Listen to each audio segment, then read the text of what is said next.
محترم ناظرین کرام، اللہ تعالیٰ نے نکاح کو صرف ایک سماجی معاہدہ نہیں بلکہ اپنی عظیم نشانیوں میں سے ایک نشانی قرار دیا ہے، جس کا مقصد محبت، رحمت، سکون اور پاکیزگی ہے۔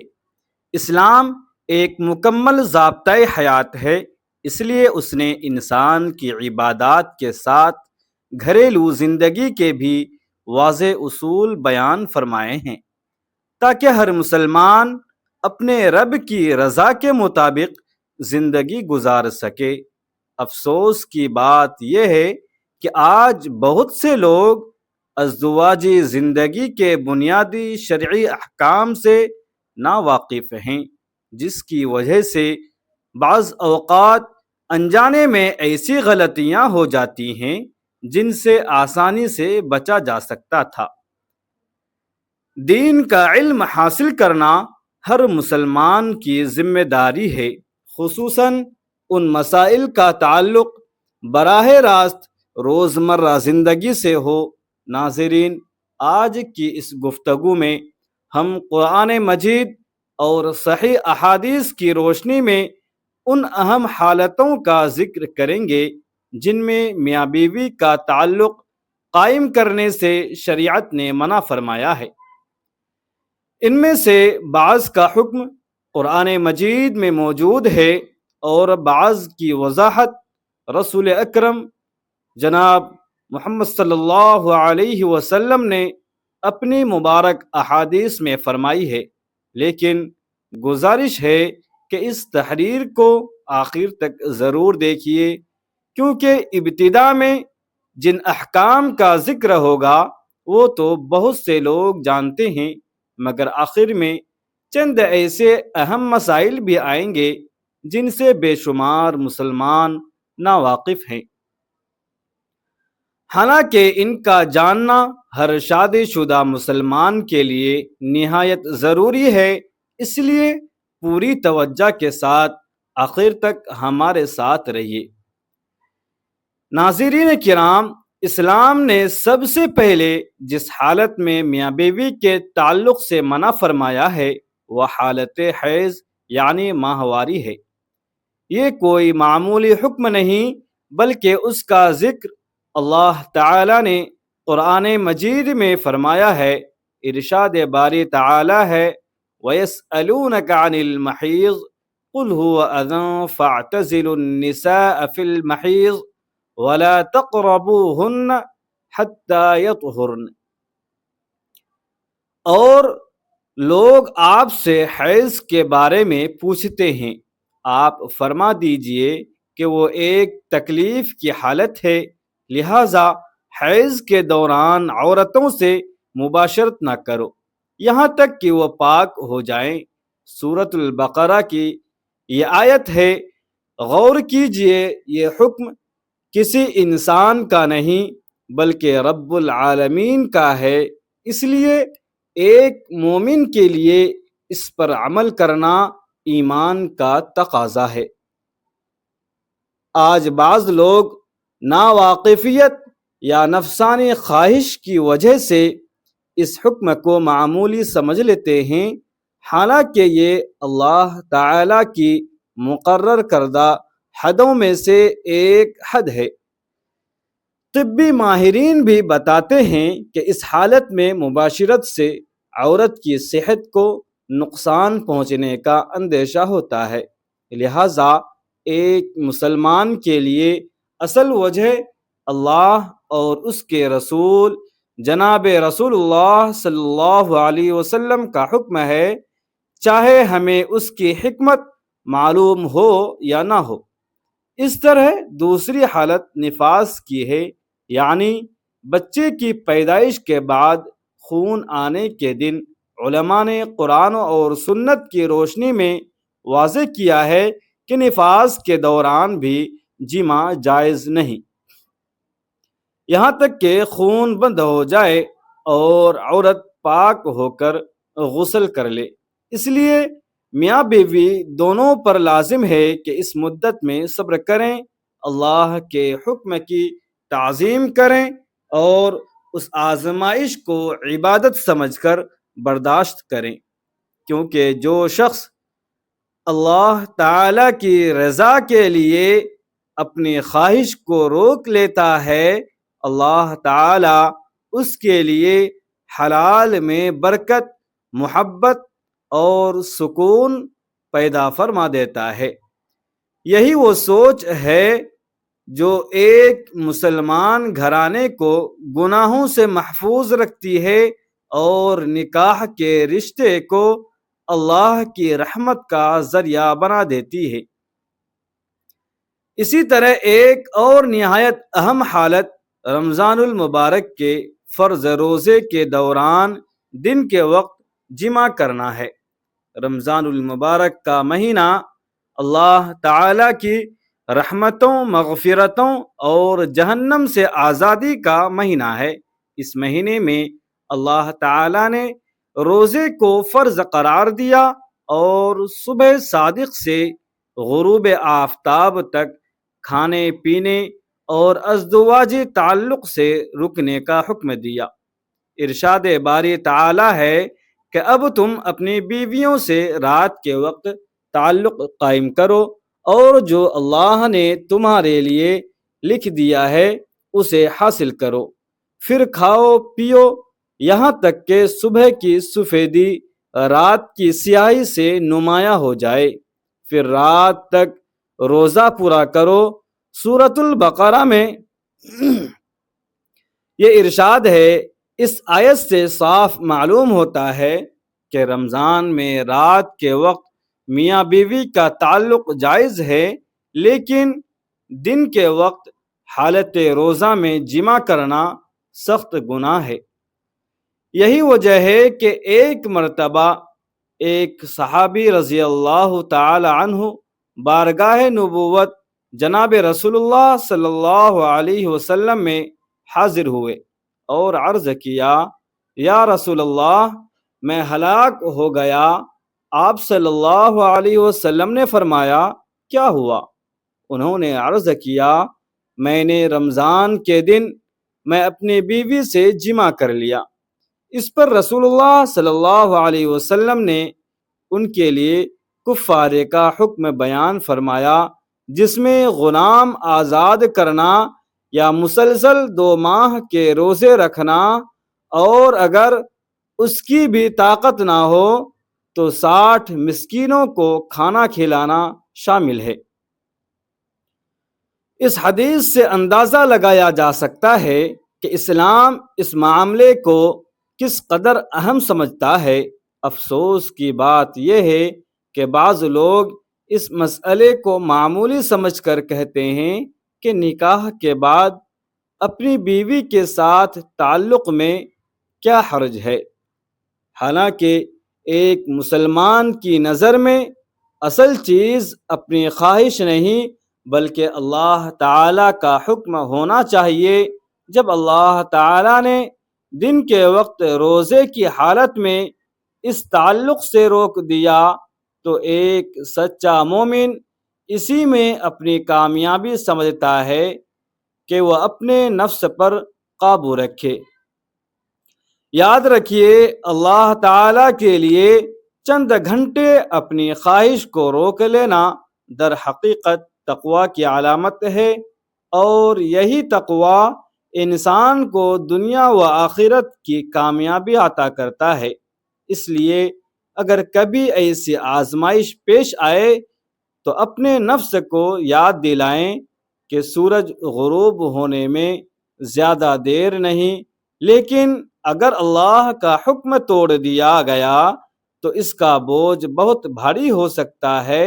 ایک مومن وہی ہے جو تنہائی میں بھی اللہ تعالی کی مقرر کردہ حدوں کی حفاظت کرے، کیونکہ وہ جانتا ہے کہ لوگوں کی نگاہوں سے چھپ جانا آسان ہے، مگر اللہ کی نگاہ سے کوئی چیز چھپی نہیں رہ سکتی۔ اسی طرح ایک اور نہایت اہم حالت احرام کی ہے۔ جب کوئی مسلمان حج یا عمرے کی نیت سے احرام باندھ لیتا ہے تو یہ محض 2 سفید چادریں پہننے کا نام نہیں ہوتا، بلکہ وہ اللہ کے سامنے مکمل عاجزی اطاعت اور بندگی کا اعلان ہوتا ہے۔ اسی لیے شریعت نے احرام کی حالت میں بعض ایسے کاموں سے روک دیا ہے جو عام حالات میں جائز ہوتے ہیں۔ اللہ تعالی نے قرآن مجید میں ارشاد فرمایا، حج کے مہینے مقرر ہیں، پھر جو شخص ان مہینوں میں حج لازم کر لے تو حج کے دوران نہ شہوانی باتیں ہوں، نہ گناہ اور نہ جھگڑا۔ سورۃ البقرہ۔ مفسرین نے بیان فرمایا ہے کہ اس آیت میں فحش باتوں سے مراد میاں بیوی کے تعلقات اور ان سے متعلق شہوانی گفتگو بھی شامل ہے، لہذا احرام کی حالت میں ازدواجی تعلق قائم کرنا حرام ہے۔ اگر کوئی شخص جانتے بوجھتے احرام کی حالت میں جمع کر لے تو علماء کرام نے قرآن و سنت کی روشنی میں اس کے متعلق سخت احکام بیان کیے ہیں، اور بعض صورتوں میں حج کے فاسد ہونے اور قربانی یا دیگر کفارے کے مسائل بھی پیدا ہو جاتے ہیں۔ اس سے اندازہ لگایا جا سکتا ہے کہ اللہ تعالی اپنے بندوں سے کس قدر مکمل اطاعت چاہتے ہیں۔ اسی سلسلے میں ایک اور اہم حالت اعتکاف کی ہے۔ رمضان المبارک کے آخری عشرے میں جب کوئی مسلمان اعتکاف میں بیٹھتا ہے تو وہ اپنے آپ کو دنیاوی مصروفیات سے الگ کر کے صرف اللہ تعالی کی عبادت کے لیے وقف کر دیتا ہے۔ اسی لیے اللہ تعالی نے واضح طور پر فرمایا، اور جب تم مسجدوں میں اعتکاف کیے ہوئے ہو تو اپنی بیویوں سے مباشرت نہ کرو۔ سورۃ البقرہ۔ غور کیجئے، میاں بیوی کا تعلق بذات خود حلال ہے، لیکن جب اللہ تعالی عبادت کے ایک خاص وقت میں اس سے رکنے کا حکم دیتے ہیں تو ایک مومن خوشی سے اپنے رب کے حکم کو قبول کرتا ہے۔ یہی بندگی کا اصل مفہوم ہے کہ انسان اپنی خواہش کو اللہ تعالی کی رضا پر قربان کر دے۔ آج ضرورت اس بات کی ہے کہ ہم صرف یہ نہ جانیں کہ کون سی چیز حلال ہے، بلکہ یہ بھی جانیں کہ کب، کہاں اور کس حالت میں وہی حلال چیز عارضی طور پر ممنوع ہو جاتی ہے۔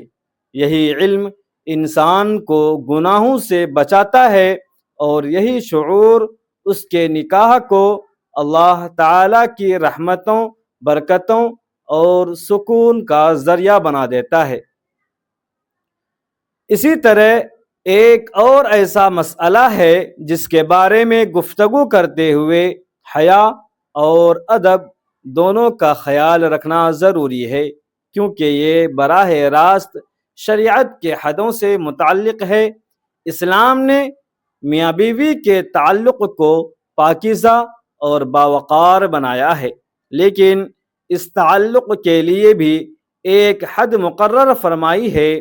رسول اکرم جناب صلی اللہ علیہ وسلم نے ایسی مباشرت سے سختی کے ساتھ منع فرمایا ہے جو پیچھے کے راستے سے کی جائے۔ متعدد صحیح احادیث میں اس عمل کی سخت ممانعت آئی ہے، اس لیے ہر مسلمان مرد اور عورت کو چاہیے کہ وہ اس مسئلے میں کسی قسم کی شرمندگی یا معاشرتی دباؤ کی وجہ سے شریعت کے حکم کو نظر انداز نہ کرے، کیونکہ حلال وہی ہے جسے اللہ اور اس کے رسول جناب رسول اللہ صلی اللہ علیہ وسلم نے حلال قرار دیا، اور حرام وہی ہے جسے اللہ اور اس کے رسول نے حرام قرار دیا۔ اسی طرح ایک اور اہم مسئلہ ظہار کا ہے۔ ظہار یہ ہے کہ کوئی شخص غصے یا ناراضگی میں اپنی بیوی کو ایسے الفاظ کہہ دے جن سے وہ اسے اپنی ماں یا کسی ایسی عورت سے تشبیہ دے جو اس پر ہمیشہ کے لیے حرام ہے۔ اسلام نے اس عمل کو سخت ناپسند فرمایا ہے۔ اگر کسی سے ایسی غلطی ہو جائے تو صرف معافی مانگ لینا کافی نہیں، بلکہ اللہ تعالی نے اس کا کفارہ مقرر فرمایا ہے، اور جب تک وہ کفارہ ادا نہ کر لے اس کے لیے اپنی بیوی سے ازدواج تعلق قائم کرنا جائز نہیں۔ سورۃ المجادلہ میں اللہ تعالی نے اس کا واضح حکم نازل فرمایا اور کفارے کی تربیت بھی بیان فرمائی۔ اس سے معلوم ہوتا ہے کہ نکاح کا رشتہ صرف جذبات کا نام نہیں، بلکہ اللہ تعالی کی مقرر کردہ حدوں کی پابندی کا بھی نام ہے۔ محترم ناظرین کرام، ان تمام احکام کو سننے کے بعد شاید بعض لوگ یہ محسوس کریں کہ اسلام نے بہت سی پابندیاں لگا دی ہیں، لیکن حقیقت اس کے بالکل برعکس ہے۔ اسلام نے صرف چند مخصوص حالتوں میں عارضی طور پر روک لگائی ہے، جبکہ باقی تمام جائز اوقات میں میاں بیوی کے لیے ایک دوسرے کو محبت، سکون، پاک دامنی اور پاکیزگی کا ذریعہ بنایا ہے۔ یہی اسلام کا حسن ہے کہ وہ انسان کی فطرت کو بھی سامنے رکھتا ہے اور اس کی روحانی، اخلاقی اور جسمانی حفاظت بھی کرتا ہے۔ جو مسلمان ان حدوں کی حفاظت کرتا ہے، اللہ تعالی اس کے گھر میں محبت، اطمینان، برکت اور رحمت نازل فرماتے ہیں۔ اور جو شخص اللہ کی مقرر کردہ حدوں کا احترام کرتا ہے، اللہ تعالی دنیا و آخرت میں اس کے لیے آسانیاں پیدا فرما دیتے ہیں۔ محترم ناظرین کرام، آج کی اس پوری گفتگو کا مقصد کسی کی دل آزاری کرنا یا ازدواجی زندگی کو مشکل بنانا نہیں تھا، بلکہ صرف یہ یاد دلانا تھا کہ ایک سچا مسلمان اپنی زندگی کے ہر معاملے میں اللہ تعالی اور اس کے رسول صلی اللہ علیہ وسلم کے احکام کو مقدم رکھتا ہے۔ جب عبادت کے لیے شریعت نے ہمیں آداب سکھائے ہیں تو ازدواجی زندگی کے لیے بھی پاکیزہ حدیں مقرر فرمائی ہیں، اور انہی حدوں کی حفاظت میں دنیا کی عزت، گھر کا سکون اور آخرت کی کامیابی چھپی ہے۔ اگر ماضی میں ناواقفیت کی وجہ سے ہم سے کوئی غلطی ہو گئی ہو تو اللہ تعالی کی رحمت سے مایوس نہ ہوں، بلکہ سچے دل سے توبہ کریں، کیونکہ اللہ تعالی اپنے توبہ کرنے والے بندوں کو بہت پسند فرماتے ہیں اور ان کے گناہوں کو معاف فرما دیتے ہیں۔ آئیے آج عہد کریں کہ ہم اپنی ازدواجی زندگی کو بھی قرآن و سنت کے مطابق گزارنے کی کوشش کریں گے، حلال اور حرام کی صحیح پہچان حاصل کریں گے اور اپنی اولاد کو بھی دین کے یہ ضروری احکام سکھائیں گے تاکہ ہمارے گھر اللہ تعالی کی رحمت، محبت اور برکت کا گہوارہ بن جائے۔ اللہ تعالی ہمیں دین کی صحیح سمجھ عطا فرمائے، قرآن و سنت کے ہر حکم پر اخلاص کے ساتھ عمل کرنے کی توفیق دے، ہمارے گھروں کو محبت، عفت، رحمت اور برکت کا گہوارہ بنائے، ہماری لغزشوں کو معاف فرمائے، ہماری دنیا و آخرت میں اپنی رضا نصیب فرمائے، آمین یا رب العالمین۔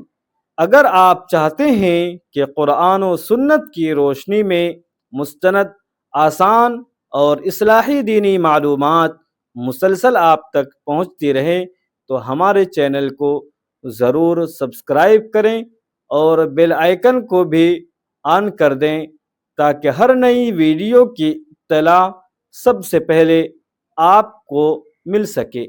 اگر آپ کو آج کی گفتگو مفید لگی ہو تو اسے لائک کریں اور اپنے عزیزوں، دوستوں اور تمام شادی شدہ مسلمانوں تک ضرور شیئر کریں تاکہ یہ دینی علم زیادہ سے زیادہ لوگوں تک پہنچ سکے۔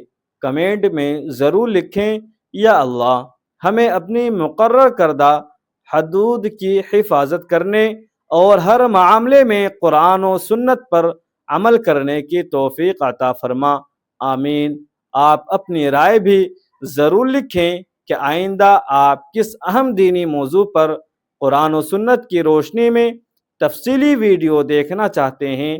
اللہ تعالی آپ سب کو اپنی حفظ و امان میں رکھے۔ السلام علیکم ورحمۃ اللہ وبرکاتہ۔